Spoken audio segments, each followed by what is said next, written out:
This is an overview of the WSQ Advanced Certificate in Learning and Performance, or ACLP, version 2, which I completed in March of 2024. WSQ is the Singapore Workforce Skills Qualification Credentialing Unit. This is how the course is presented on the My Skills Future website, and it's offered by the Institute of Adult Learning. The net fee is after subsidy, and there are different subsidy schemes based on age and citizenship status. Is it worth the price and your time? Well, it depends on who is paying for it and what you expect to get out of it. You will be informed that attainment of this certification does not guarantee getting a job nor getting a promotion. But if you are already in a job and are planning to transition to a training role in your organization, this course may prove very useful.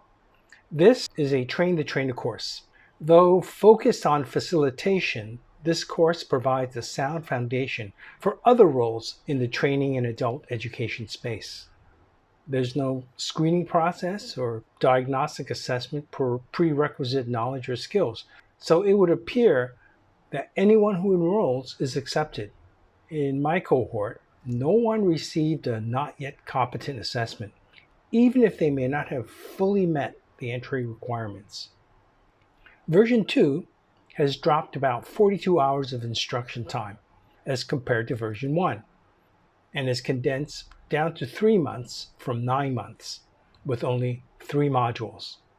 Each instruction day is divided into 2 3-hour sessions with a lunch break in between and with a 10 or 15-minute break for each session.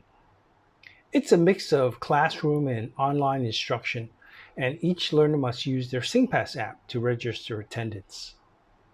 Module 1 is the foundation, where you'll learn about facilitation, instructional modes and methods, learner profiling, active learning types, and instructional design using Robert Gagne's 9 events of instruction.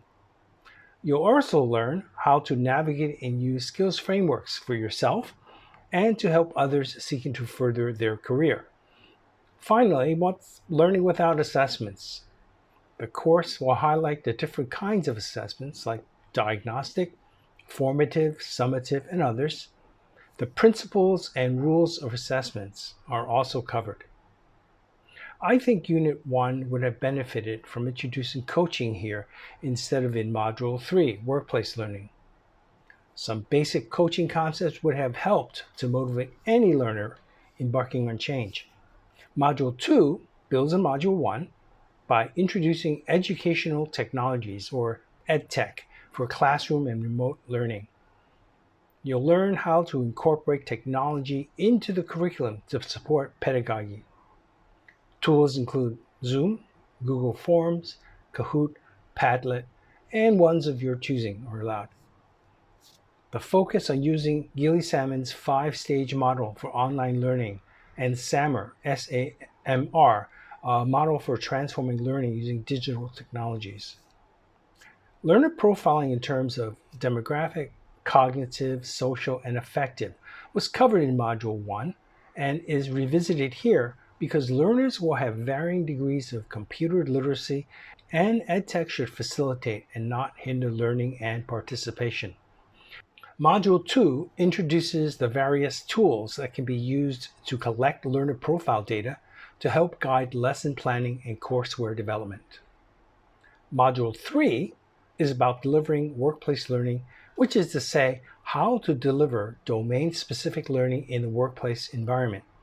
This is how-to instruction, where demonstration and explaining with feedback are used for effect.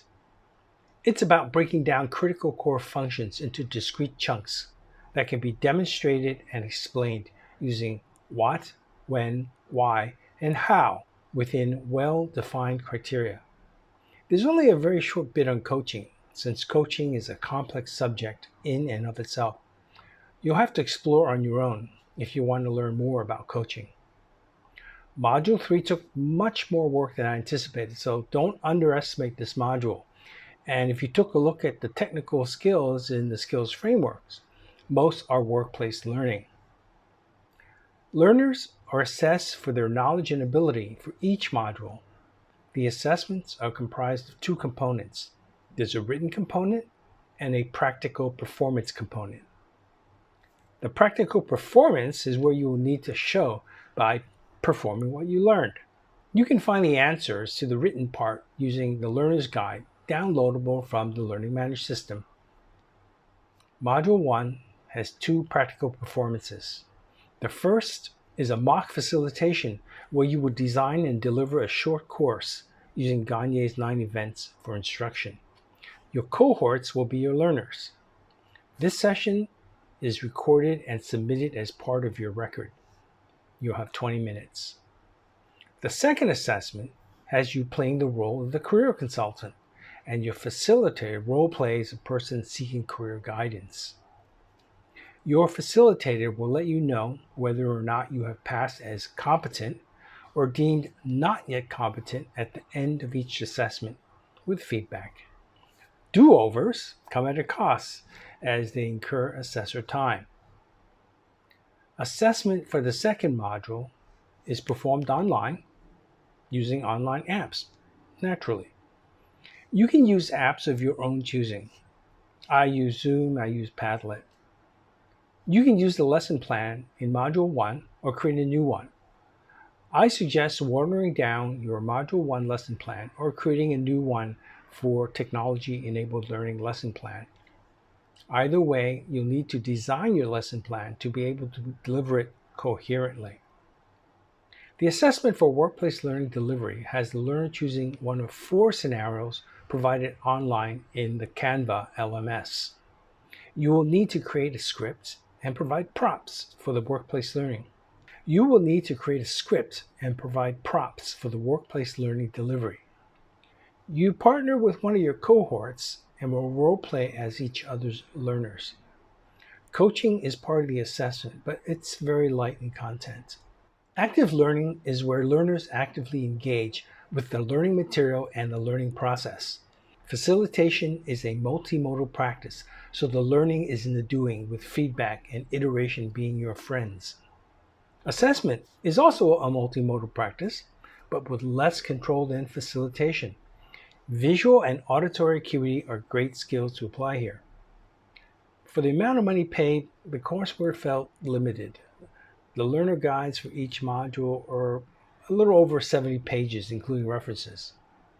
Written assignment instructions were often unclear, and the whole class had problems with it.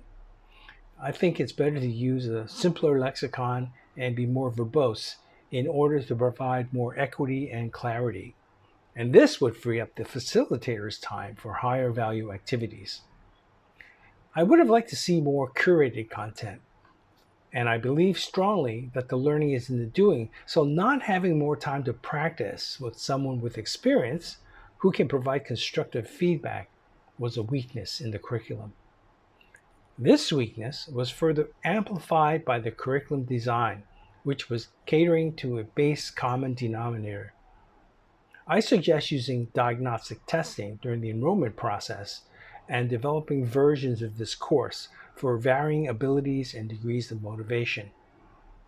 I'm all for inclusiveness, but when catering to the lowest common denominator, you're denying those who can make the biggest impact sooner the chance to do so. Enforce prerequisites or develop 2 courses, a fundamental course and an intermediate course, to align with segmented learner profiles.